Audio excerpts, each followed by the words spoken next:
ወዘተክስቶ ውእቱ ይድህን ወዘሰ ዘአዝለፈ ተክስቶ ውእቱ ይድህን። የማቴዎስ ወንጌል ምዕራፍ 24 ቁጥር 10 ላይ 13 ያለውን ከኃይል ቃል አንስተን እንማማራለን። ይሄ ወንጌል በቅዳሴ መሃል ላይ ያስቀደሳችሁት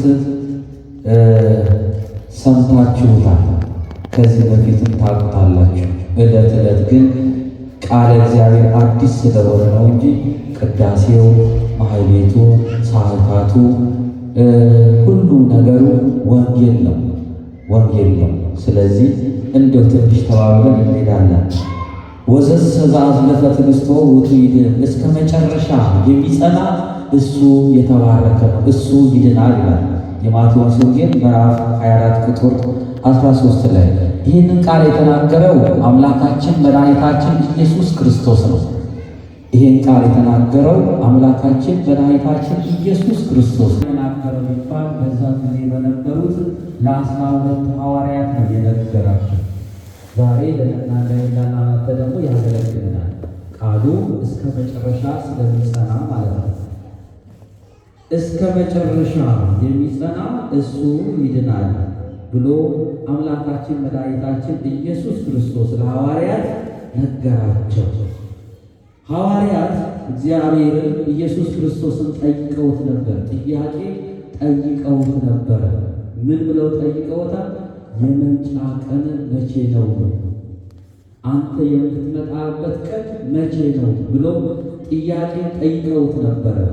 ጌታ አምላካችን መድኃኒታችን ኢየሱስ ክርስቶስ በደብረ ዘይት ተቀምጦ ሳለ ጥያቄ ጠይቀውታል። ደቀ መዛሙርቱም ወደ እሱ ቀርበው ጥያቄያቸውን ሲጠይቁ የምትመጣበት ቀን መቼ ነው ንገረን አሉት። ያለ መጨረሻ ምልክቱስ ምንድን ነው ብሎ ጠየቁት። ዛሬ ደብረ ዘይት ነው። ሁላችን ደብረ ዘይትን እንጠባበቃታለን። ለምን? ጌታ የሚመጣበት ቀን ነው ብለን የምንጠባበቀው። ጌታ የሚመጣበት ቀን መቼ ነው ሲባል ሁላችንም የደብረ ዘይት ቀን ነው፣ ደብረ ዘይት ይመጣል ይባላል።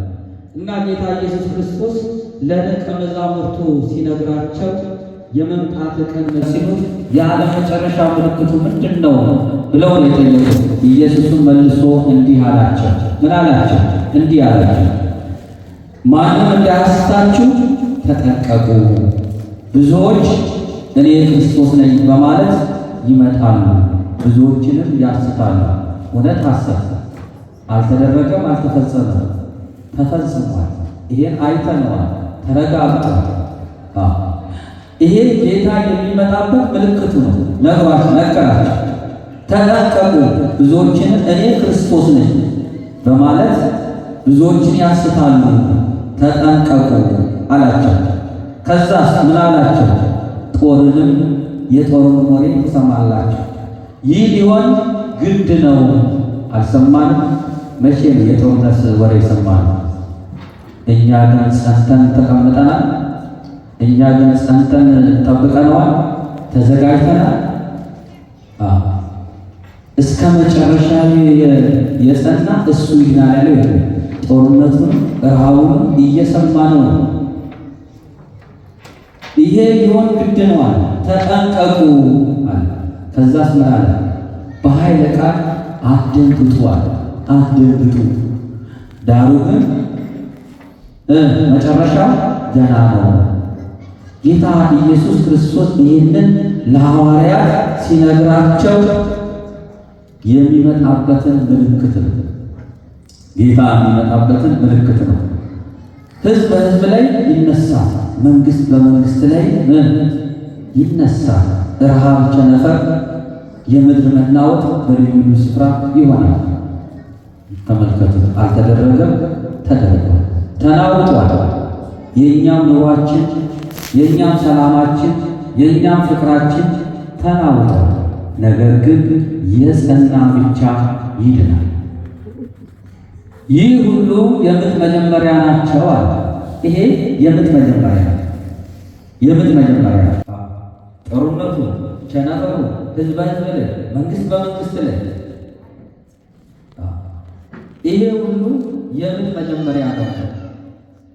በዚያን ጊዜ ለመከራ አሳልፎ ይሰጧቸዋል፣ ይገሏቸዋል። አሳልፈን የሰጠናቸው አሳልፈን የገደልናቸው ስንት ሰዎች አሉ። ወንድም በወንድሙ ላይ አሳልፈን የተሰጣጣነው ሰዎች የለን። የአንድ አባት የአንድ እናት ልጆች ሆነን በአንድ ቤተ ክርስቲያን እያመለክ እየሰገድ አልተጣላንም፣ አልተጨቃጨቅንም። ይሄ ሊሆን ግድ ነው። ምን አለ ማስጠንቀቂያ ጋር ያስቀምጣል። ስለ ስሜ በሐዘን የተጣላችሁ ትሆናላችኋል። መልካም ነገር የሚሰሩት ደግሞ ይጠላሉ፣ ጥሩ ነገር የሚሰሩት ተጠርተዋል። ሐሰት በብዙዎች ስትነገር እውነት ትመስላለች። ብዙዎች ተጠርተዋል። ስለ ጌታ፣ ስለ እውነት፣ ስለ ወንጌል ብለው ስለ ቅድስት ቤተ ክርስቲያን ብሎ አንገታቸውን አሳልፈው ሰጥተዋል። ነቢያት፣ ጻድቃን፣ ሰማዕታት ብዙዎች ይሰነካከላሉ፣ እርስ በራሳቸው አሳልፈው ይሰጣጣሉ፣ እርስ በራሳቸው ይጣላሉ።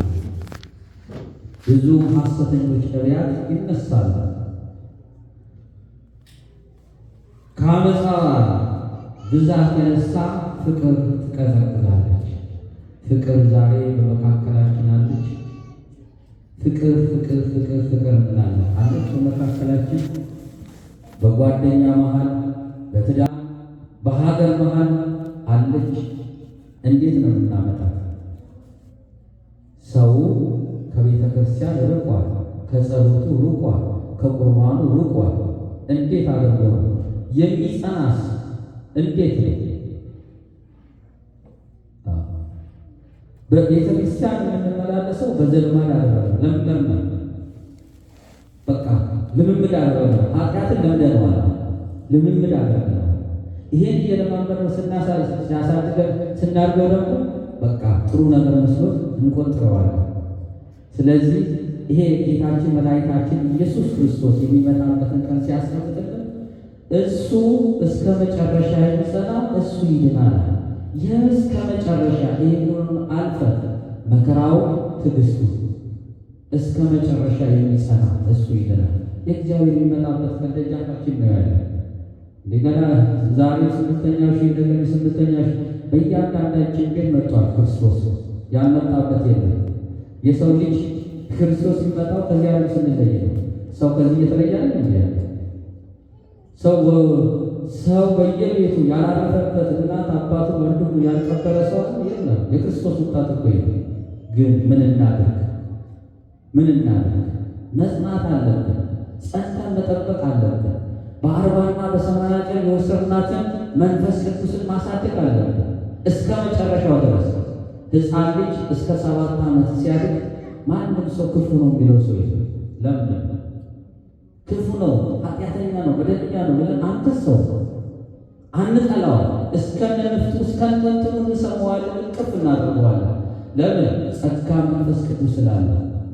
ያቺ በ40ና በ80 ቀን የወሰዳት መንፈስ ቅዱስ በውስጡ ስላደረች ከ7 ዓመት በኋላስ ምን እናደርጋለን? እንጠላዋለን። ያ ይህ ተበላሸ፣ የልጅ ቁጥሩ አይደለም፣ እቺ ልጅ ቁጥሩ አይደለም ይላል። ለምን? ከ7 ዓመት በኋላ ወንድ ልጅ ጾም መጀመር አለበት፣ ሴት ልጅ በ6 ዓመቷ መጀመር አለበት። ይሄን በጾም የወሰድነው እየጸና እስከ መጨረሻ ድረስ በ40ና በ80 ቀን የወሰድነው ስጋና ደሙ በጸሎት በቁርባን በጾም ካላጸናነው በምንም አናጸናውም። ስለዚህ ይሄንን እስከ መጨረሻ ድረስ እየተቀበለ የጸና ሰው እሱ ይሄዳል። የምንሞትበትን ቀን የሚያቅሰው አለ የለም። የሚሞትበትን ሰው የሚያቅነው ኖሮ ዛሬ እርስ በርስ በተላለ ሰው የእግዚአብሔር ፍጡር ነው፣ የእግዚአብሔር ንብረት ነው። ሰውን ሲገልበት